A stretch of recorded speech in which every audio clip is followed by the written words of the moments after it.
Hi everyone, it's Julia, your trusted travel expert from Matheson Travel, coming to you this week from Holden Beach in North Carolina. And summer is almost over, and I wanted to know if you have had your ideal beach vacation.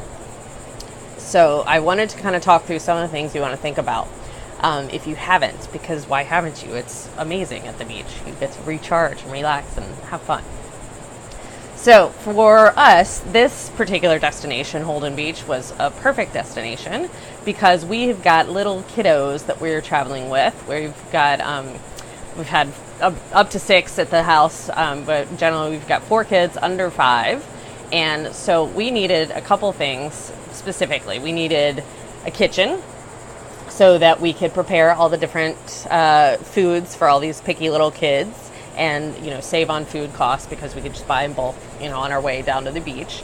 And then we needed ease of access to the beach, which we have here. It's just right out down across the dunes, because that's really helpful for nap time, because when the kiddos go down for a nap, one of you stays in the house, or we can just sit on the porch and wait for them to sleep and still see the beach, still really get the benefits of being at the beach and all that good stuff.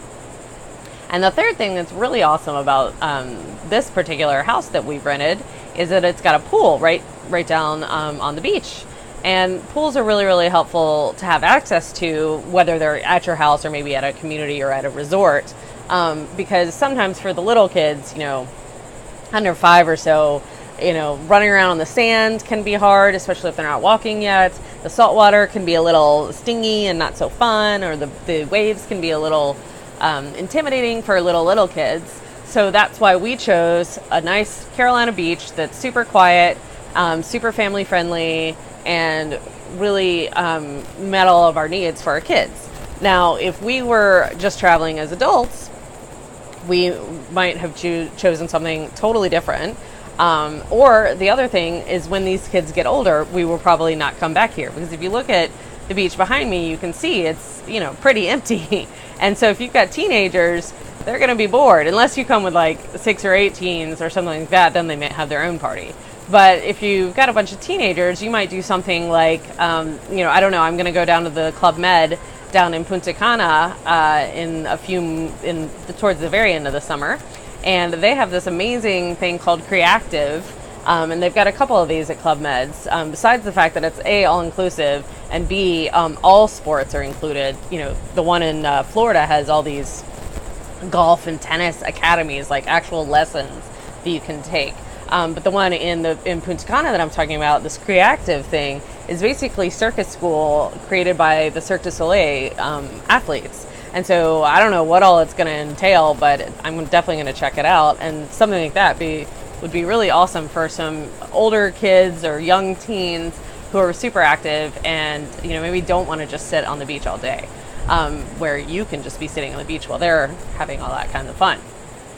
The other thing to think about is there are beaches obviously all over the world, and so it really kind of depends on what you want to be doing when you're at the beach. We're pretty content to just lay on the beach, hang out at the pool, play with the kids at this particular beach, but sometimes you don't want to just sit at the beach. You want to have a little bit of history. You want to have some exploration, have some activities. That's why Hawaii is so great, because you can kind of get both. You can get totally relaxing, sit on the beach and do nothing, and sort of remote beaches, or you can see waterfalls and jungles and stuff like that. Or even in Honolulu, you can really kind of get a big city feel, and have all kinds of people all over you, all around, and all kinds of activities and stuff like that.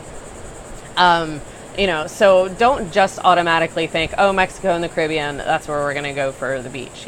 All-inclusives are really awesome because you just leave your wallet behind and everything's included, and that's really fun. But sometimes you really want to, learn a little bit or explore a little bit, so maybe you want to pepper your beach vacation with some other things. 2 destinations really come to mind for having fantastic beaches, but fantastic other things to do, and that's Thailand and Australia. Obviously, those are on the other side of the world, so they take a little bit more time to go to. But one benefit to Australia, for example, is it's in the southern hemisphere. So if you hate the winter, that's a good place to go for some beach time in December or January. And obviously, you're not going to go all the way to Australia and just sit on the beach. You're gonna, explore, maybe go into the outback, maybe, like I said, go into a rainforest, or go snorkeling or diving on the Great Barrier Reef. I mean, there's all kinds of stuff to do, obviously, in giant, huge country like Australia. Thailand, on the other hand, there's all kinds of stuff to do. It's a tiny little country, but I mean, you've got night markets, you have temples, Buddhist temples, you have, again, great snorkeling and diving, but really, really cool culture, really amazing food, and elephants, and all kinds of really neat things to do in Thailand besides just lay on the beach. So those are some things to think about when you are planning your next beach vacation. And one last little plug is that when you talk to a travel professional like me, who's sort of been all over the world and seen all kinds of beaches, I can help you really narrow down what's going to be right for you and your travel companions, and what kind of beach vacation is going to be perfect for your particular trip. You've got, something quiet like this right up your alley, or do you want something with a little more fun, a little more activity, a little more people to meet on your trip? So that's it for this week, and I will talk to you next week.